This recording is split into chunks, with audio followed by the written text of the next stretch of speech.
claramente a gente vê que Israel existe para a missão, que Israel existe para as outras nações, mas Israel, hora ou outra, talvez a gente poderia justificar assim, pelo contexto de batalhas, de guerras, eles entram em conflitos com outras nações.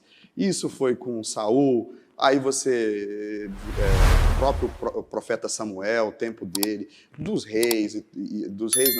juízes, todo um contexto de muito conflito com as nações. E, hora ou outra, Israel esquece por que existe.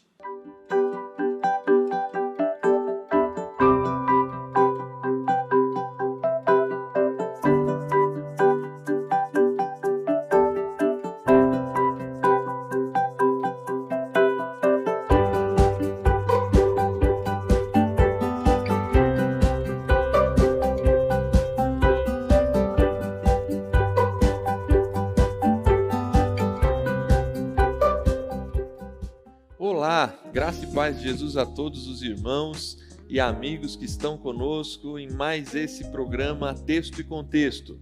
É muito bom me dirigir a vocês, seja você estando assistindo agora ou em qualquer outro momento que você venha assistir esse programa. Mas desde já, se você está com a gente, compartilhe esse link com seus amigos, com a sua igreja, para participarmos conjuntamente de mais esse programa. E hoje nós estamos aqui com o pastor Alan, que vai nos ajudar nessa conversa. Pastor Alan é pastor da Igreja Adventista da Promessa em Vila Medeiros, ele é mestre em teologia e também aí finalizando a pós-graduação em revitalização e plantação de igrejas. É isso, pastor Alan? A paz do Senhor, pastor Júnior, e eu quero cumprimentar também todos os irmãos e irmãs. É realmente um privilégio estar aqui e espero poder colaborar aqui com essa conversa, uma conversa bíblica, uma conversa sobre a palavra de Deus, sobre a missão de Deus, que é sempre importante para todos nós. Bom, vamos iniciar? Vamos. Tem uma frase do Christopher White, no livro A Missão de Deus, que ele diz assim: é a missão de Deus em relação às nações, sem dúvida, mais do que qualquer outro tema, que fornece a chave que desvenda a grande narrativa bíblica. É desse assunto que nós temos tratado, né? Nós viemos do programa anterior com o povo de Israel entrando nessa cena, no palco da história, por meio do chamado de Abraão e a formação do povo saindo do Egito ali, com a entrega ali no Monte Sinai das 10 palavras, né? Conhecido por nós mais claramente como os 10 mandamentos, que apresenta o estilo de vida contrastante do povo hebreu ali em formação. Para prosseguirmos, pastor, nessa narrativa bíblica, agora nós precisamos enxergar esse chamado missional no povo de Deus, nas diversas formas em que Israel ele se organiza, né? Tem autores, por exemplo, tem um aqui, o Brugman, que ele vai dizer assim: os diversos contextos e ordens sociais pelos quais Israel passou fornecem uma compreensão particular do chamado missional do povo de Deus. É isso mesmo, a gente consegue encontrar na Bíblia que esses contextos das ordens sociais de Israel vão fornecer para a gente imagens dessa identidade missional do povo de Deus? Até pelo estudo anterior, o pastor Alex, que estava aqui, isso.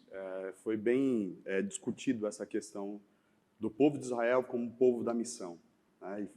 O que eu entendi aqui foi colocado é que Deus está em missão no mundo para resgatar a humanidade, e para cumprir essa missão, Deus estabeleceu um povo sobre a terra.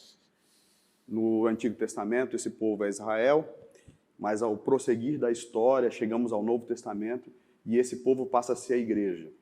Mas Deus tem uma missão e constituiu um povo, formou um povo para que essa missão fosse se realizasse, né? Acontecesse. Sim. Então isso é claro na história da Bíblia. A grande história tem a ver com essa história. Ao constituir o povo de Israel, a gente, no estudo que tivemos aqui, a gente aprendeu algumas coisas importantes, né? Como o texto lá de Êxodo 19, que fala quando Moisés, usado por Deus, chega diante do povo de Israel e diz por que ele existe. E ali, claramente, ele demonstra que o povo existe para ser um povo sacerdotal, para ser missionários no mundo, para ser luz para as nações. Até o próprio texto lá de Gênesis capítulo 12, que também foi estudado, mostra que Israel existe, assim como Abraão, Israel existe para ser bênção para as outras nações. Diz lá o texto, vocês serão bênção sobre todas as famílias, ou para todas as famílias da terra. O contexto ali são de nações. Sim. Então, Israel sempre existiu, não para si mesmo, não um povo voltado para si mesmo. Ele existe porque Deus tem uma missão e para cumprir essa missão ele constituiu esse povo. Então Israel é o povo da missão e existe para isso. Israel não existe para ser uma nação em si mesma, voltada para si mesma, com os propósitos internos.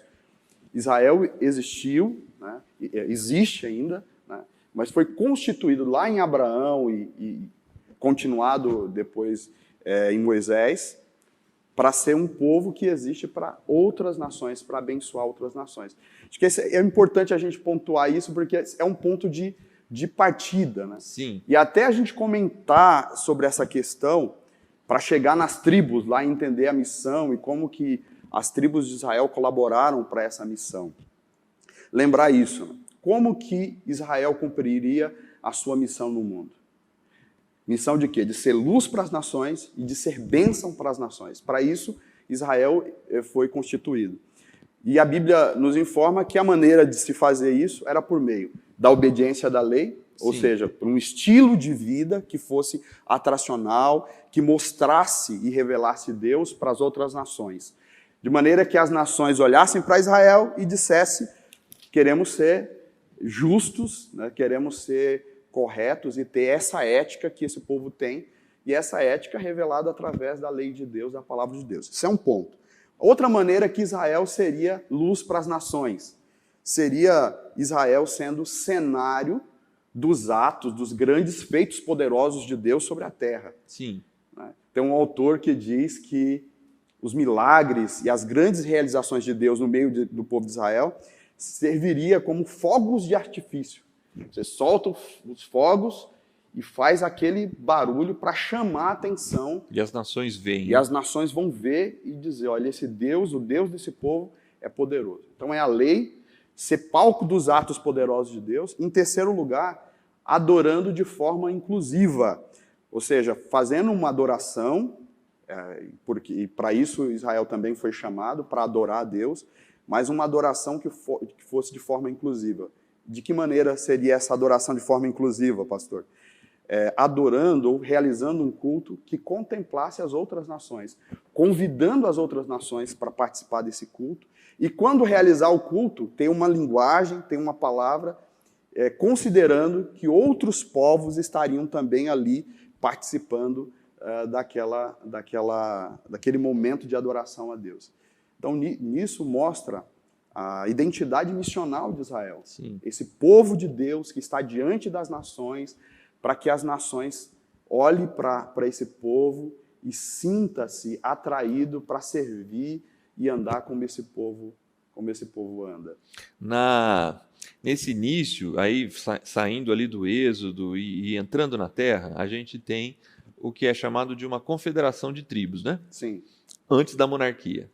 Nesse momento, nessa sua fala, pastor, esses feitos poderosos de Deus, eles começam a repercutir nas nações, né, ao redor. Sim. Eles começam a saber de que Deus está no acampamento de Israel, caminhando com Israel no deserto e dando vitórias ali, tanto ali com Moisés como com Josué, né? Sim. Então isso fica muito evidente nessa confederação de tribos como nação no meio de nações, né? Ezequiel 5:5 vai dizer isso, né? Esta é Jerusalém, eu a coloquei no meio dos povos, com nações em torno dela. Parece que Israel está no meio do mundo, né? Sim. Os rabinos vão dizer que é o umbigo do mundo, né? Umbigo do mundo. Isso tem a ver até com o texto lá de Ezequiel 38:12, né? Israel está ali no meio, para que todos contemplem e todos sejam atraídos por esta proposta de vida. Christopher White, que é o autor daquele livro A Missão de Deus, e também A Missão do Povo de Deus, fala assim que, como se entende a missão de Deus? A missão de Deus envolve o povo de Deus vivendo a maneira de Deus diante das nações. Isso é importante. Sim. Porque quando você pensa em Israel como o povo da missão, é um pouco diferente do povo de Deus no Novo Testamento. Sim. Porque no Novo Testamento, a ideia ali, uma ênfase maior é no ir e fazer, né? Ir por todo o mundo e fazer discípulos de todas as nações. Mas, para o povo de Israel, nesse contexto aqui, a missão deles não é tanto ir ou nem tanto fazer, é sobretudo ser. Né? Ser uma nação em que as nações da terra olhem e contemplem ali a glória de Deus e sintam atraídos por isso. Até o autor diz o seguinte, um dos autores diz que o povo de Israel é um povo em exposição. Sim. Né? É o Gorin que fala isso, né? Isso. Fala que o povo de Israel é um povo em exposição. Eu fiquei pensando o que poderia ser isso. Sabe que imagem que veio à minha cabeça? Assim, a imagem assim, quando você vê um condomínio que está vendendo os primeiros imóveis, né?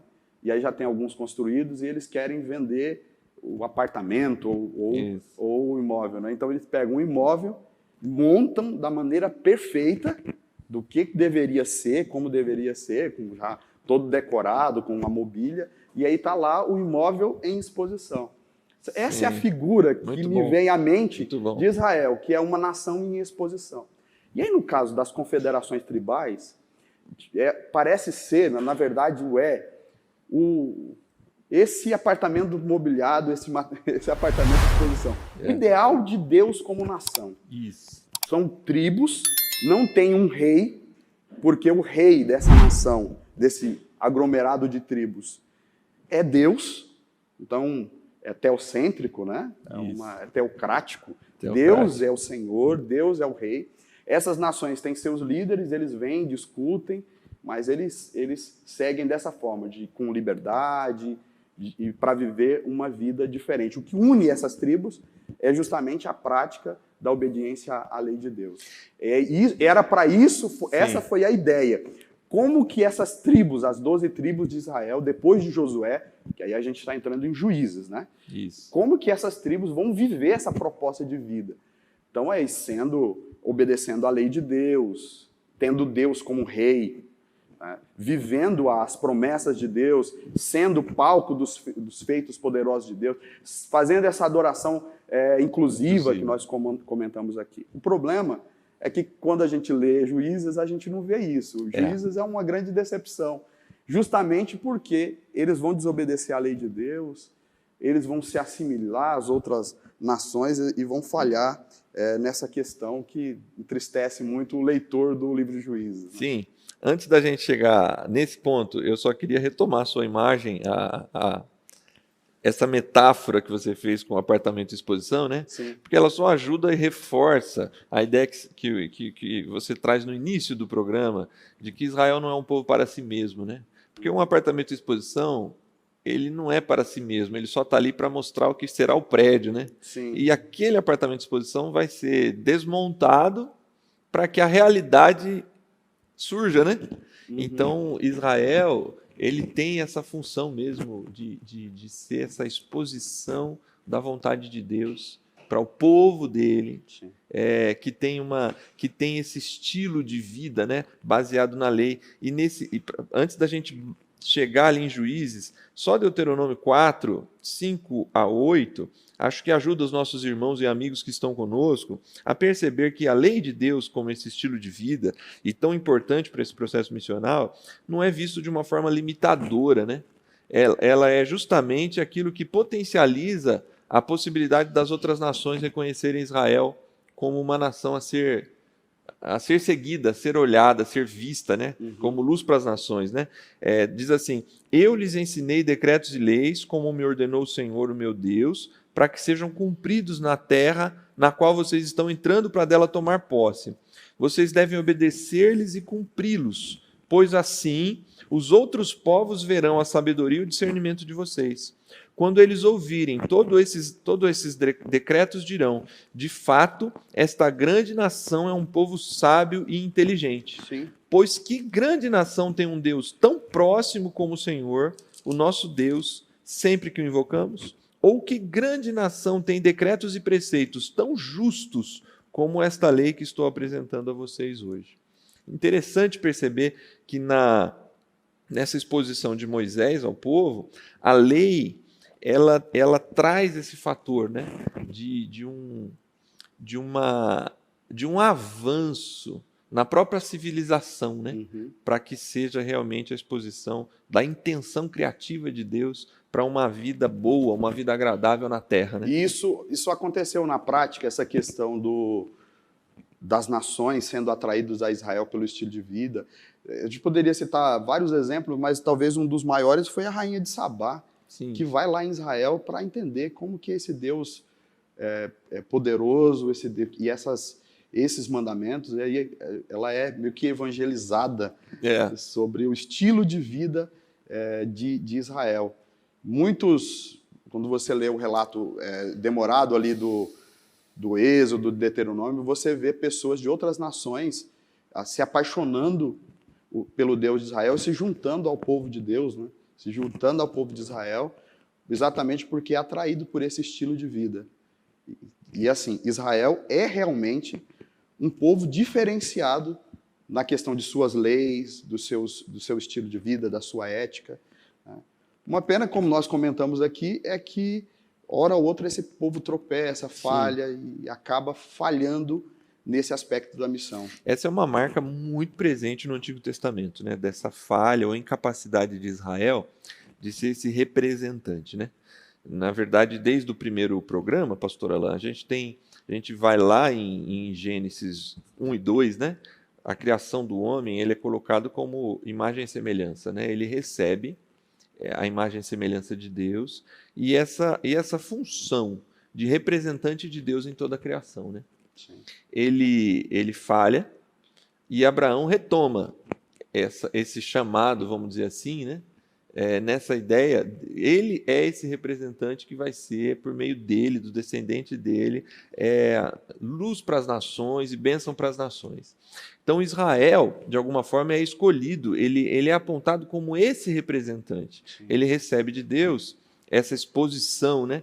Para viver não para si mesmo, mas para representar o ideal criativo de Deus para toda a criação. E Israel, em Juízes, como você já disse, vai falhar. Sim. E vai clamar por um rei. Deus, obviamente, como a gente vai conversar aqui, Deus vai usar esse novo momento social, né? Essa nova ordem social, a monarquia, para também apresentar os seus feitos poderosos e continuar nessa narrativa da redenção de todas as coisas, né? Mas 1 Samuel 8, 19 e 20 diz assim, né? Queremos um rei sobre nós, para que sejamos como todas as demais nações. Olha só que contrassenso, né? E para que o nosso rei nos julgue, nos lidere e lute em nossas batalhas. Israel, que é chamado para ser esse povo de contraste, ser luz, ele decide, ou ele escolhe aqui, querer parecer com as demais nações, né? E aqui talvez é esse erro, né? Israel tem um chamado, a gente falou aqui sobre ser luz para as nações, ser bênção para todas as famílias da terra. Quando a gente lê o texto de Josué e Juízes, claramente se percebe que o ideal de Deus seria aquele aglomerado de tribos, que não necessitaria de um homem que fosse um monarca, alguém que poderia até ter aqui a posição de um imperador, de um opressor, que dominasse sobre todo e que tivessem que obedecer a um só homem, né? Parece que o ideal de Deus aqui eram aquelas tribos. Sim. Eles teriam liberdades para adorar. Mas quando a gente vê aqui Israel pedindo um rei, e o critério que eles escolhem para pedir um rei é o critério assim, que a gente quer ser iguais aos demais. Esse é o... E aí que é o problema, né? Porque isso é exatamente o que Deus não queria para Israel. Sim. assim, ó, toda nação tem um rei, e esse rei lá tem um estilo de governo. Deus propõe um governo diferente, vocês são uma nação diferente, vocês não têm um rei.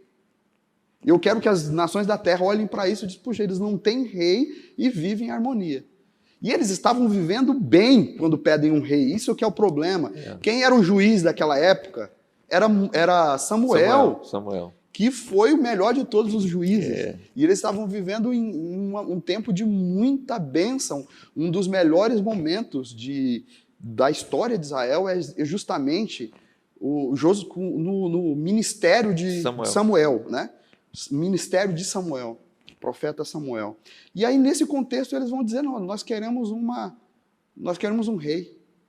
E Samuel, né, na verdade, ali, Samuel, ele fica muito entristecido com esta situação e ele tenta convencer o povo do contrário, mas o povo insiste nisso. Então, muda o contexto. Aquilo que era o ideal de Deus para Israel se muda por causa do pedido e porque eles queriam se assimilar às outras nações. Né? Nesse Israel como representante, nesse momento que você está falando aí, eu encontro assim um paralelo, ainda que indireto, com Adão e Eva, porque eles escolhem o seu caminho com Saul, né? Uhum. Eles escolhem o seu rei, né? Só que quando Adão e Eva escolhem a rebeldia contra Deus, Deus vai prometer ali que Gênesis 3,15, né? O filho da mulher, o descendente da mulher, vai pisar a cabeça da serpente, né? Eles escolhem Saul e é Deus quem vai suscitar depois a continuação dessa história. Sim. Desse descendente, né? Porque é Deus quem vai tirar do meio das ovelhas Davi, o improvável, né? Sim. Porque Davi é o improvável. Até para Samuel, Davi é o improvável, né? Porque, na verdade, ele nem está na cena ali na casa de Jessé, né? E Samuel, sabendo que ele não poderia mais contar com Saul, Deus o manda até a casa de Jessé e ele fala assim, é esse aqui. O filho mais velho aqui de Samuel, é ele que eu vou ungir rei. E Deus fala, não, você está vendo como vê os homens. Pelos olhos dos homens, né? Então ali, de novo, Deus precisa entrar na história para corrigir esse representante que não faz a escolha, né? Deus entra na história e por sua graça e misericórdia, ele reconduz Israel para sua missão, colocando como rei exatamente Davi. E Davi, pela graça de Deus, assim, Davi, que é um homem segundo o coração de Deus, ele consegue colocar Israel de novo nos trilhos. Sim. Removendo a idolatria, trazendo o povo para a lei do Senhor e para viver esse tempo de Deus, né? A valorização do templo, da adoração inclusiva que nós comentamos aqui. E aí, de fato, começa a atrair os povos. Israel volta a ser luz para as nações no reinado de Davi, né?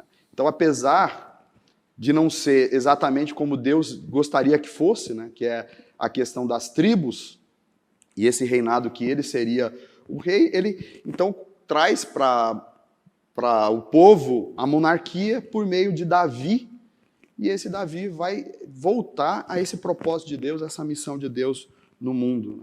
Aí é importante a gente lembrar, você citou aí Adão e a promessa de Deus, que por meio de Adão, nasceria alguém, né, que esmagaria a cabeça da serpente. Por meio de Abraão, essa promessa renovada, que por meio dele todas as famílias da terra seriam abençoadas.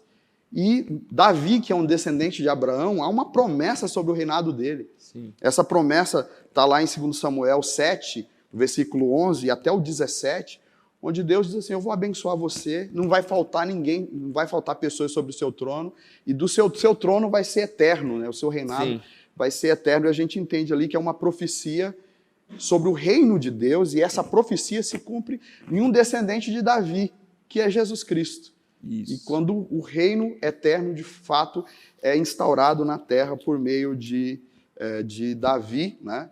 E vai se cumprir lá em Jesus, o filho de Davi. Então, em Davi há promessas de que o plano de Deus vai continuar. planos Sim. redentores de Deus, e que através do reinado de Israel vai nascer alguém da casa de Davi, né, que vai continuar esse reino eterno, no caso Jesus. E aí a gente chega, pastor Alan, na adoração inclusiva. Agora a gente vai falar, se deter um pouquinho mais Sim. nela, né?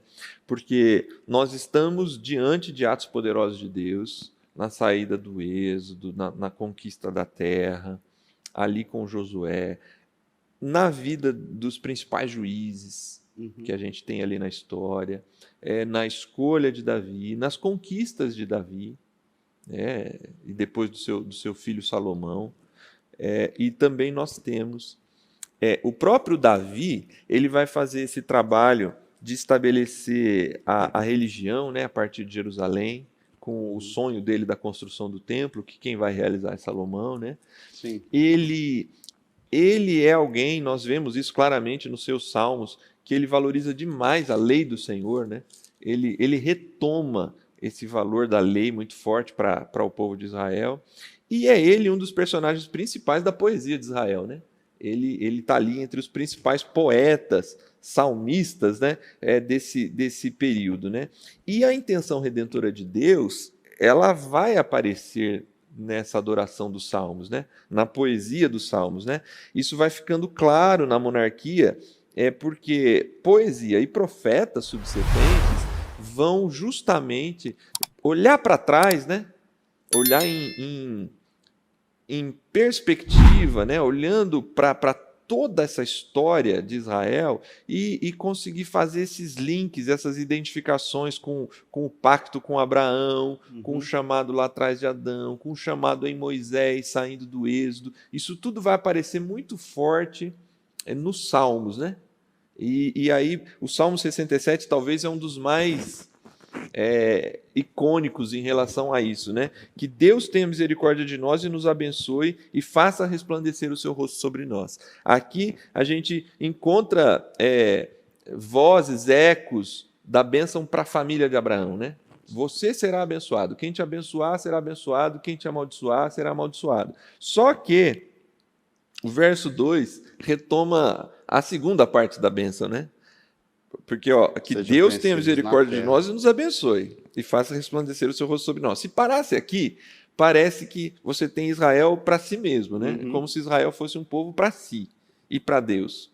Mas, vem o verso 2, para que sejam conhecidos na terra os teus caminhos e a tua salvação entre todas as nações. Louvem-te os povos, ó Deus, louvem-te todos os povos. E aí o Salmo segue, né? Sim. A gente tem esse caráter inclusivo, missional, muito forte nos Salmos, né, pastor? É perfeito. Assim, até essa questão que você está falando, quando nós estudamos no encontro anterior com o pastor Alex, claramente a gente vê que Israel existe para a missão, que Israel existe para as outras nações, mas Israel, hora ou outra, talvez a gente poderia justificar assim, pelo contexto de batalhas, de guerras, eles entram em conflitos com outras nações. Isso foi com Saul, aí você, o próprio profeta Samuel, o tempo dele, dos juízes, todo um contexto de muito conflito com as nações. E hora ou outra, Israel esquece por que existe. Sim, sim. E o Espírito Santo está agindo nessa história e sempre lembrando eles do que eles são e por que eles existem. No período de Davi, Deus traz um tempo, no reinado de Davi, um período de paz em que ele pode se dedicar à adoração e o louvor, à busca a Deus. E acontecem coisas extraordinárias no reino de Davi, no sentido assim dessa atração para as nações. O reinado de Davi fica conhecido mundialmente. A justiça daquele povo, daquela nação é conhecido mundialmente. E essa ideia missional, essa ideia de um povo missionário é resgatado na poesia, na palavra dos profetas. Sim. E o Salmo 67 é uma prova disso. É um salmo que mostra que Israel não existe para si mesmo e que Israel é um povo missionário que existe para as outras nações. Esse salmo aqui claramente diz isso. E aí você vai ver nos outros profetas também essa ideia de que a adoração precisa contemplar as outras nações participando dela. Sim. Até a questão, por exemplo, depois de Davi vem Salomão, Salomão é quem constrói o templo lá em Jerusalém. E é muito interessante ali a oração que ele está fazendo, é aqueles momentos assim que você está orando e o Espírito Santo toma e ora por você. Né? Ele está fazendo oração e ele ora pelo povo de Israel, para que Deus abençoe, prospere, perdoe os pecados. Começa a orar. Dado num momento, ele diz, Senhor, também abençoe as nações. E quando vier um estrangeiro a adorar conosco, aí ele começa a fazer uma oração de intercessão pelas nações. Dá a impressão que não é Salomão ali. Né, no templo de Salomão ali, não é Salomão, é o Espírito Santo lembrando Israel da sua missão, de que aquele templo é a casa de Deus, é a casa de oração para todos os povos e não apenas para Israel. O problema é que Israel, logo ela esquece, logo Israel, a nação, esquece disso e volta para si mesmo. Esse equilíbrio é sempre difícil, a gente vai falar mais dele nesse e no próximo programa, né? Pastor, mas eu queria... Vamos abrir um parênteses aqui? Sim. O programa é o Texto e Contexto. Logo o pastor Eleilton está aqui de novo. E eu acho muito interessante a gente analisar biblicamente essa história, exatamente aqui no contexto da história. Mas essas imagens da confederação de tribos e da monarquia, em Davi e Salomão ali, Israel tem esse papel, né, no meio das nações. Ele é luz para as nações e foi colocado como bênção para as nações. Desse ponto de vista, vamos pensar assim, a gente usou o termo aqui, exposição, né? O palco. Uma nação em exposição. Isso, o fogo de artifício, né? Sim. Então, óbvio, as imagens do Novo Testamento vão trazer uma outra face importante da igreja. Mas aqui... acrescenta um outro... Acrescenta. Para a gente não entrar nessa, mas eu gostaria agora, nesse parênteses que a gente está abrindo aqui, essas imagens precisam falar com a igreja, não precisam, pastor? Sim. Assim como Israel foi chamado a ser, a igreja também é chamada a ser. Claro que quando você lê, por exemplo, o Evangelho de Mateus, na minha forma de compreender a palavra de Deus aqui, é uma leitura da missão do povo de Deus aplicado à igreja no Novo Testamento. E o texto de Mateus 28, termina explicando a missão da igreja em termos dos verbos ir e fazer, né? Ir por todo o mundo e fazer discípulos de todas as nações. Sim. Enquanto Israel é chamado primordialmente a ser. Aí a gente pergunta, a igreja também não é chamada a ser? Sim, a igreja também é chamada a ser. E se você ler o livro de Mateus, você vai perceber, por exemplo, que a maneira como Jesus começa a exposição do Sermão da Montanha é nos convidando a ser. Capítulo 5 de Mateus diz, vós sois o sal da terra, a luz do mundo. E quando Jesus usa essa palavra, essas palavras não são inéditas ali em Mateus. Essas palavras, elas são palavras do Antigo Testamento. Jesus está resgatando ali, dizendo que a igreja, o povo dele, os discípulos, é a retomada do projeto missional de Deus para o seu povo. E a igreja também é chamada a ser sal, ser luz do mundo, assim como Israel era para ser sal e luz do mundo. Então a igreja também precisa exercer, como Israel, esse poder atracional. Eu creio que, assim como Israel devia obedecer à lei de Deus, Jesus explica aqui em Mateus de que nós também somos discípulos, também obedecendo a palavra e vivendo uma ética, uma maneira diferente, de forma que as pessoas que não são da igreja também olhem e vejam um estilo de vida diferente e se sinta atraído. Sim. E que a gente caia também na graça do povo, como lá em Atos capítulo 2, Sim. que o povo via como havia amor e como era a prática cristã e sentia vontade de fazer parte desse povo. Da mesma forma, a igreja precisa exercer esse atracional de Deus sobre ela por meio dos atos poderosos de Deus. A igreja também precisa ser palco dos atos poderosos de Deus, dos milagres de Deus, e isso se vive na prática do Evangelho, na ação do poder do Espírito Santo, pregando e vendo pessoas sendo transformadas. Porque às vezes a gente prega e fala sobre transformação, e a melhor maneira de se demonstrar a transformação é mostrando os transformados, né? Sim. É aquele cego de Atos capítulo 3 e 4, que Pedro e João, né, quando questionados, eles dizem, olha, eu não sei como foi, mas eu estou mostrando aqui para vocês, está aqui a pessoa curada, né? No caso ali, o paralítico. Isso. Em João, fala do cego, né? Quer dizer, eu não sei como eu fui curado, eu só sei que eu era cego e agora eu posso ver. Na igreja precisa também ter esses atos poderosos de Deus. E também a gente poderia aqui falar da adoração inclusiva. Sim. A igreja não pode ser em si mesmada, ela não pode viver para si mesma, né? A Dietrich Bonhoeffer, que é um autor alemão, né? Um teólogo alemão, ele dizia que a igreja só é igreja quando é para os de fora. E uma das maneiras da igreja exercer é através do seu culto. Sim. E uma maneira fazendo um culto inclusivo, um culto que leve em consideração de que outros povos ou pessoas que não fazem parte da igreja vão estar assistindo esse culto e eles precisam compreender e ouvir o evangelho de forma inteligível. Eu gosto do termo que você está desafiando a gente aqui desde o início desse programa, pastor, dessas imagens de Israel, né, que apontam para o ser, né? Ser. Então a gente tem na lei, né, muito mais do que um peso a ser carregado, mas um estilo de vida a ser vivido, né? Uhum.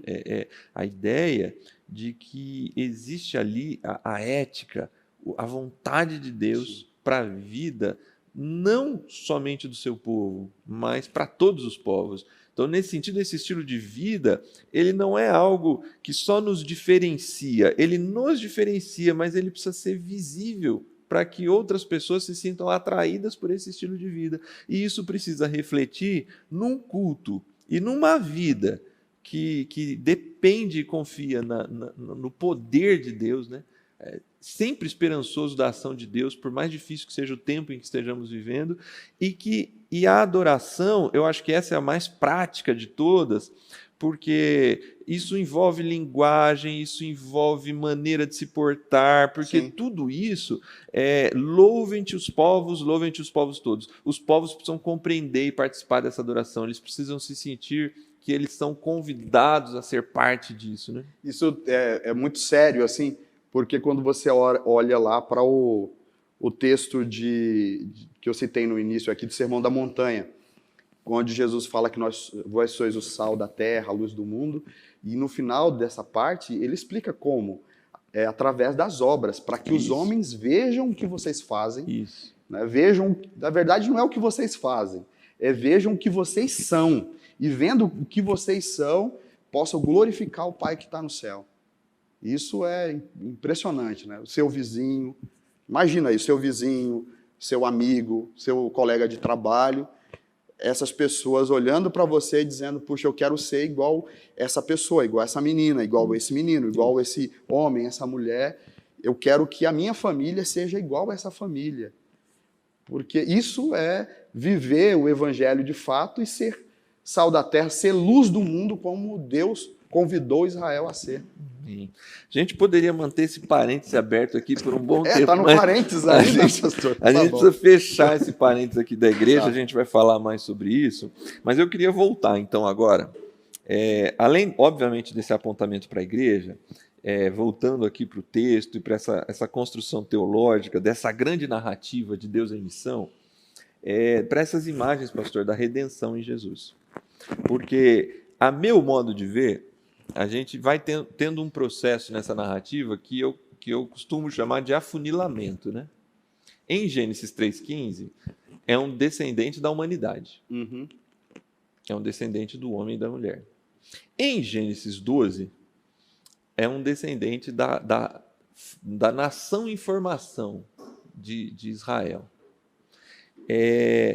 Em Davi, em 2 Samuel ali, principalmente o texto que você citou do capítulo 7, né, que Deus diz ali para Davi que vai levantar um descendente dele que vai reinar para sempre, né? Uhum.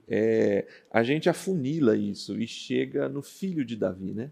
É o filho da humanidade, o filho de Adão e Eva, é o filho de Abraão, está dentro da nação ali, essa nação que foi escolhida, eleita para ser esse povo em exposição, e aí afunila um pouco mais. E a gente chega na figura do Messias, né? A gente sai da raça humana, chega numa nação e chega numa família de novo, né? Sim. E a família de Davi. E a imagem se fecha em torno dessa ideia do Messias, que vai ser, a partir ali da divisão dos dois reinos, né? Os profetas vão começar, pela revelação de Deus, né? A trabalhar muito esse conceito dessa retomada do reino de Davi, do filho de Davi, né, pastor? Sim. Essas imagens do Antigo Testamento vão ser retomadas claramente na pessoa de Jesus. As promessas sobre o Messias, lá em Adão, as promessas de que Jesus é o filho de Abraão, vai ser retomada em Jesus. Sim. Obviamente, o próprio Jesus é identificado como descendente de Davi. Claramente, a gente vê essa questão. E aí, se a gente pudesse citar alguns textos aqui que mostram e fazem essa conexão de Jesus com Adão, de Jesus com Abraão, de Jesus com Davi. Eu vejo assim, um dos textos que mais claramente fala sobre isso são as genealogias, né? Em Mateus capítulo 1, uma tese, né? uma prova, uma evidência de que Jesus é filho de Abraão e de Davi. Começa a genealogia de Mateus, começa em Abraão. Sim. Né? Começa a descrever e prova por A mais B que Jesus é descendente de Abraão, conforme a promessa. Em ti serão benditas todas as famílias da terra, a ideia de que um descendente dele surgiria. E depois passa por Davi e prova que Jesus é descendente de Davi. Aí você vai encontrar diversos textos. Por exemplo, Lucas 18, onde o cego clama por Jesus, Jesus, filho de Davi, mostrando que ele é esse descendente do qual essas promessas se cumpririam. Outra genealogia, a genealogia em Lucas, capítulo 3, Sim. E lá a explicação é um pouco diferente. Não para em Abraão, passa por Davi, por Abraão, mas mostra que Jesus é Adão. Isso. Até tem um curioso lá, o versículo termina assim, o Adão de Deus. Isso. O Adão filho de Adão, filho de Deus.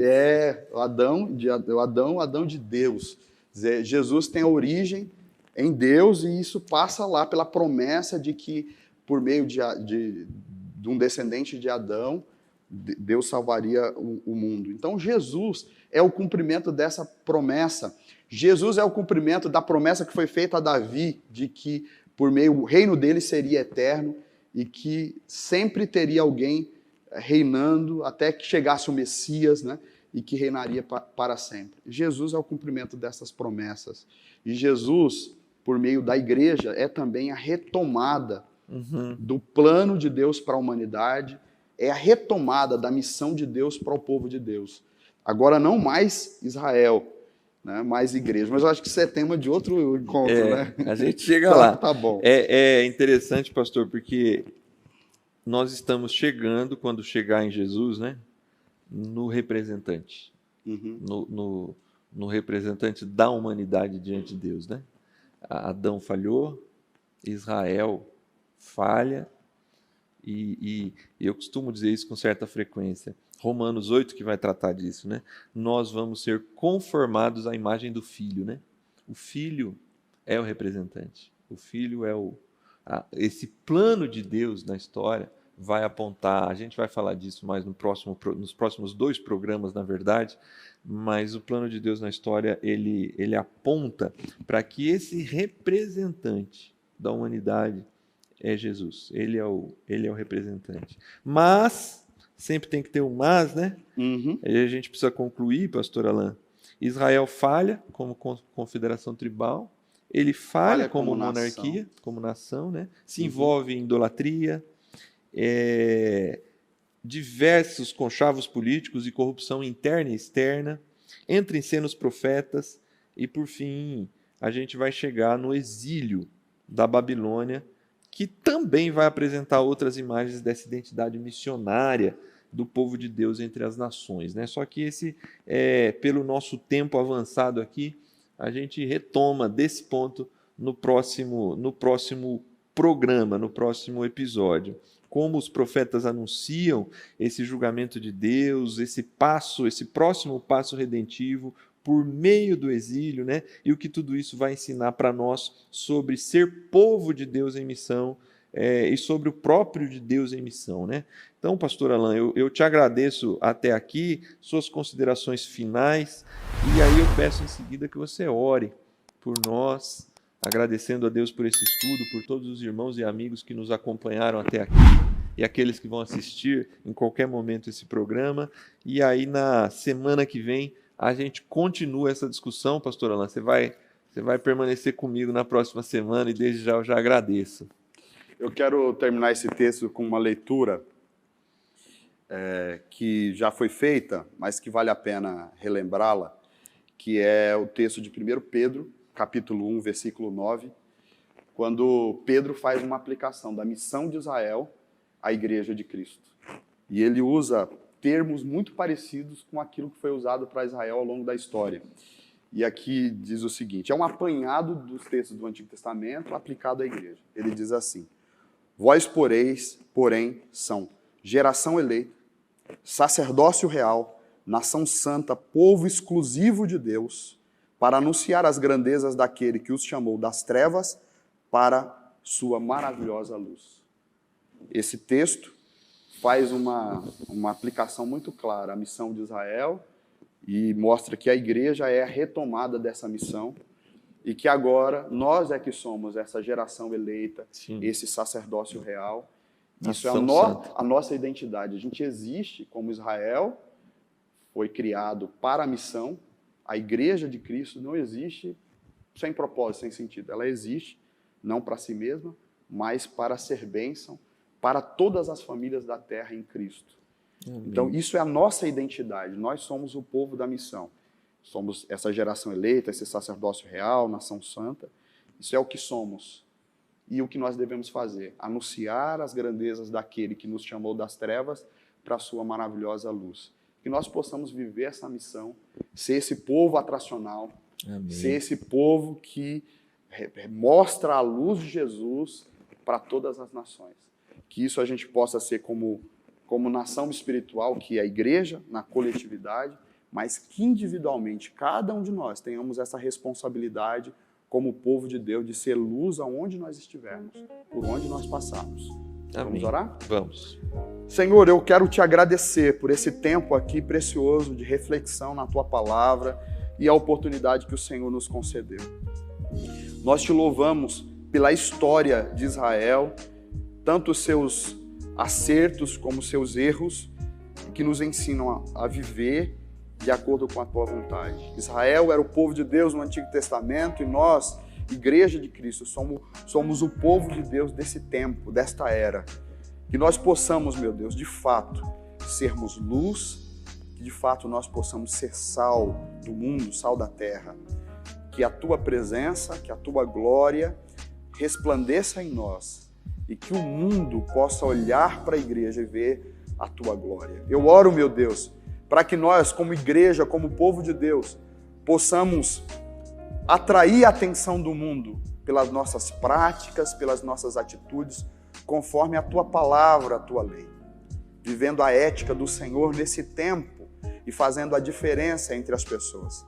Que nós, como igreja, sejamos, Senhor, palco dos atos poderosos do Senhor e que as coisas que o Senhor realiza por meio do seu povo sejam como fogos de artifícios, que chama, que atrai a atenção do mundo para conhecer a Tua palavra, para ver a Tua glória.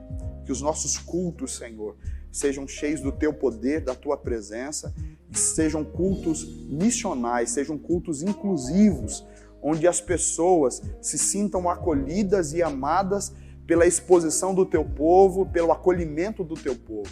Nós oramos dessa forma, Diante da Tua palavra, nós pedimos a Tua bênção.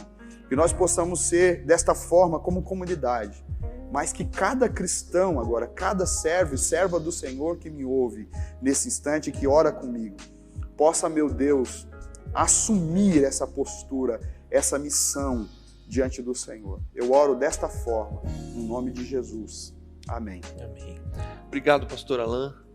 Obrigado, irmão, irmã, amigo que nos acompanha até aqui. Esperamos você na semana que vem para continuarmos essa conversa sobre esse tema Deus em Missão. Até semana que vem.